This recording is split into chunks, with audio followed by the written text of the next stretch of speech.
ladies and gentlemen, and welcome to Car Boss Lee. And today we are going to program a key fob to my 2006 Ford Freestyle. It's a very simple process. You can do it with several remotes. I got two remotes, one for my primary, one for a spare. So we're gonna do both at the same time. It's actually a simple process, so let's go ahead and get to it. All right, guys, so first things first, I do have my key fobs. You got them off of Amazon, and we'll have them linked in the description. Second, we're going to shut the door. We're gonna be inside. We're gonna unlock all the doors. Don't mind the CD player, guys, that's normal.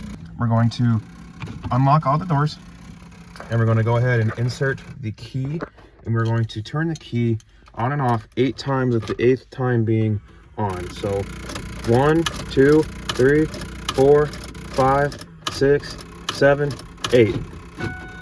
Now you heard the locks go off. The thing is in primary mode, so we're going to go ahead and hit any button on the lock switch. This remote is programmed.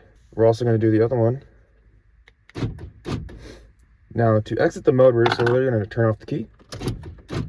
Now it is out of programming mode. Take the key out. Now we should be able to lock and unlock the car. Lock the car, unlock it, lock it again, hit it again, we'll hit the horn. Now this thing is programmed. So guys, just like that, we have programmed 2 key fobs to this car. So like I said, it's a very simple process. A lot more simpler than it was on my Silverado. Silverado was kind of similar, but a little bit different.